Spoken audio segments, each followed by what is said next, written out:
You received your rules early in the night by the New York State Athletic Commission. Let's have a nice clean fight. Touch gloves. Good luck to the both of you. Okay, so youth will be served here tonight. It's Angulo and Kedem. Kedem just 22 years old. Out of Israel, as Bob mentioned. Height advantage, slight reach advantage. And in terms of experience, there's no advantage. These guys are green as professionals. So we'll see what we've got and what upside potential each has. And we can tell you, Angulo, as the left-hander, that's always a problem, isn't it, Sean? Oh, it is. These fighters not for him, for the other guy. Fighters come at you backward when they're left-handed like that. Also, you always step on your opponent's toes, or he steps on your toes. And here comes Angulo pressing forward, and it's Kedem trying to dial in and time his own punches, it looks like. Read the moves. Kedem be well served with the right hand. There it is. Right cross. Wow. Man stepped on his foot. Stepped on his foot and cracked him. You know, the front feet of these, one's left-handed, one's right-handed. The front feet get tied up all the time. As you said, yes. And here comes Angulo. He's the southpaw pressing forward now. He's been down and he's behind in this 4-round fight. Oh, nice follow-up left hand from Angulo, but very wild with that right hook.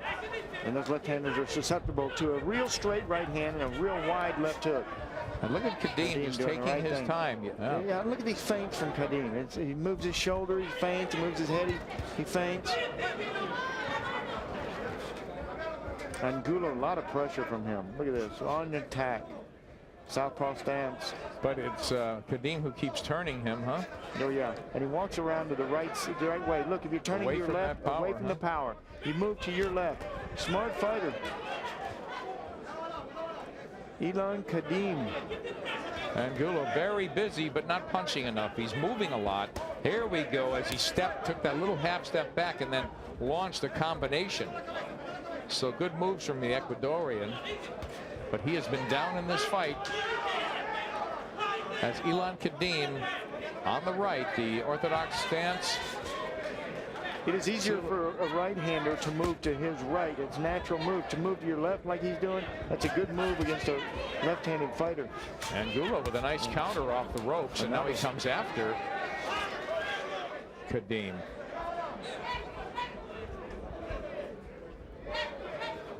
Little head fakes from Kedem. Not many body shots in this fight. No. Only 4 rounds. They don't have a lot of time. How do you set up a body attack?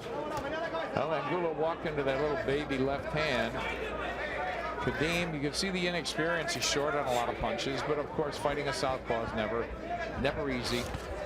Good right hand, good right hook from Angulo. You know, and a nice left from Kedem, but you know, Sean, this is not some lopsided round by any means, but because of the knockdown, it looks like it's turning into a 10-8 for Kedem. Oh yeah, downstairs but the body it was a lot closer.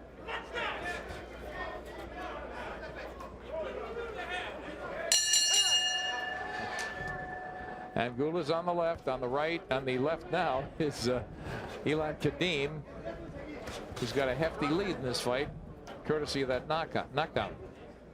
So Angulo, they want him to slip a little bit, slip those punches, create more movement, not walk into anything like that. That was critical. He's behind in this 4-round fight. Oh, good left hand from Angulo. You know, look at this movement from Kedem too. He moves around to his left. He moves just enough to get out of the range of punching power from Angulo, and also he stays in punching power, the punching range of himself. You know, if you move all the way across the ring, you can't hit your opponent. Yeah, he can't hit you, but you can't hit him. What about Angulo? What about Angulo, who to me is cutting the ring off continually, and he wants to force the Israeli into a shootout. He is, but he's not cutting him off to the right side. Angulo isn't. And every time, that's the way that he's moving. He's controlling the movement. You've got to control your opponent. That's good swinging punches, Angulo. You know, you have to steer your opponent into your power. That's why a right hook would be real important right now for Angulo. Steer him with that right hook. Force him to come into your power shot. Your power shot's the left hand. Use that right hook to steer him, push him, direct him over to your punch, to your power. So you cut him off to the to your Kedem's left side. You cut him off and force him to the other field. That's right. And you crack him with that left. If he's moving to your right, you can't crack him with that punch. He'll run into it. See, right hook. But he's never moving to the right, and he's not forced to move to the right. So it would be Angulo's job to force him to move that way into the power. That is correct.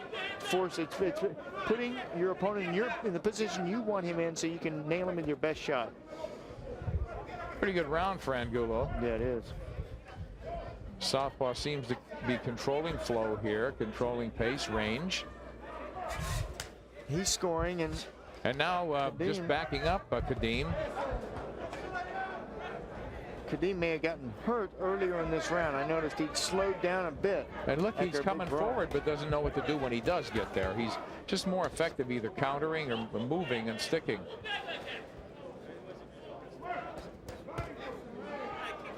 Angulo, very tough. Yeah, and look at the movement from Angulo too. The constant movement. When that head's in there, keep it moving. Moving target is hard to hit. And it looks like Kedem has stopped momentarily. I mean, he's not punching with with the force that he was in that first round. It's amazing how close this fight is, but that 10-8 round is absolutely crucial. As we close out the second. Angulo was told to start cracking with the uppercut, and as you mentioned, start firing that right hand. They just want him to let his hands go more. He's trying to run down Kedem, but once again, when he gets inside, sometimes he stops punching. Kedem's on the right. He's dropped Angulo in the first round. So that was only 4. So if you gave the second round to Angulo, it'd make it a 1-point fight. Yeah, still behind 1 point. But that's why it's so important for this round for Eilon to take control back like he had in that first. Look at these combinations. Look at both of these fighters punching. Standing flat-footed. This is a great test for both. They're so evenly matched, it looks like, Sean. You know, so young in their careers. Both guys look like they could fight. Obviously, they're not finished products, but pretty solid technique from both guys. And they're both learning. You know, both of them are learning what they need to do, not only listening to their corners and trying to carry out those maneuvers. Well, they're learning each other. They're listening to you. I need to speak up a little bit. I need to practice my Espanol. Good left hook from Kedem, and now he backs off, and Angulo getting wild. Boy, Angulo, not a lot of steam on his shots. He's been the aggressive guy, but he's not the harder puncher by any means. Good. Look at these punches. My gosh, they're throwing a bombardment of punches in this fight. Punches and bunches. Well, at 122 pounds, that definitely is the case. And low blow here. Low blow. And a warning from Arthur Mercanti.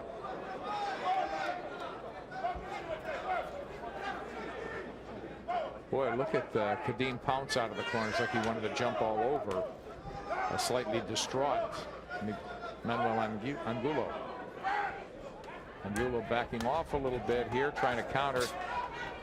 Good exchange inside. Angulo has Kedem again in the corner. Stop pushing down on the head. Stop pushing down on the head, said Mercanti. Good combination downstairs from the body. There's Kedem, and then he comes up to the head. You know what you try to do with that maneuver is drag your opponent's hands down to protect his body, leaving his chin open. Look at the punches in this fight. Well, both guys landing here, but it looks like Kedem definitely landing more. The punches seem to have subsided, but I'm going to tell you right now, Nick, I've never been hit with an easy punch. They all hurt for years. Wait, how do you score this round? Kedem.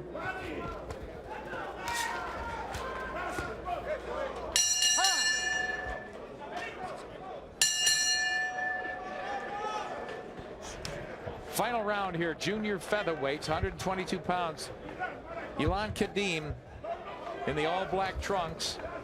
And in the, I guess you'd call it pattern sequence slightly, is Manuel Angulo from Ecuador.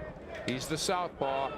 And he needs to win this round and probably needs to drop Kedem, because he's been down in the fight, and that created that 10-8 first opening round for Kedem, and that's really been the difference, the clear difference in the fight.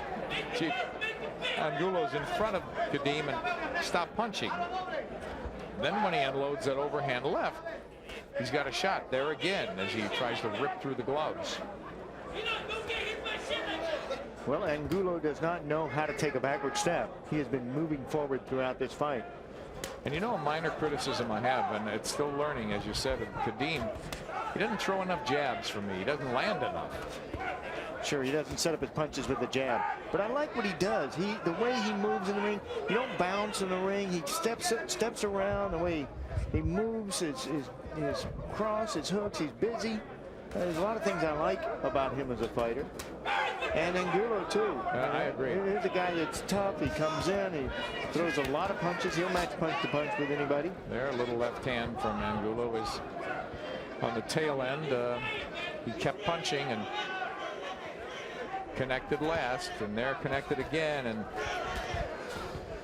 Kedem on the ropes, not a smart place as he slips under punches, but unable to counter effectively, missing there and getting countered himself by Angulo. Kedem getting a bit unwary. Those gloves coming down, gloves getting heavy. 8 ounce, they feel like 8 pounds.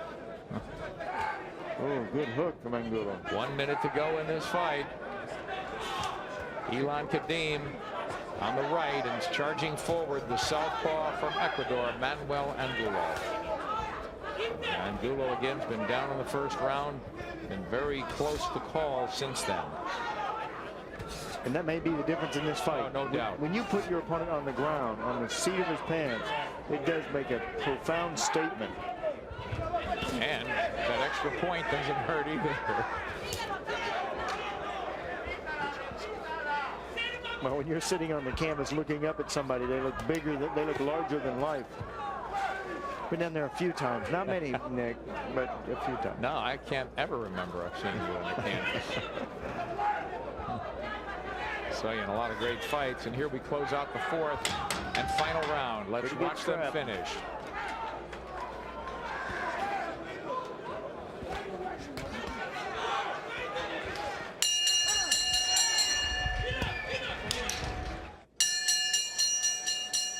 Ladies and gentlemen, from Madison Square Garden, after 4 rounds of boxing, we go to the scorecards. Judge Tommy Kazmarek scores the bout 38-37. He has it for Kedem. Judge Larry Hazard scores the bout 38-37 for Angulo. Judge John McKay scores the bout 38-37 for the winner by split decision, Eilon Kedem.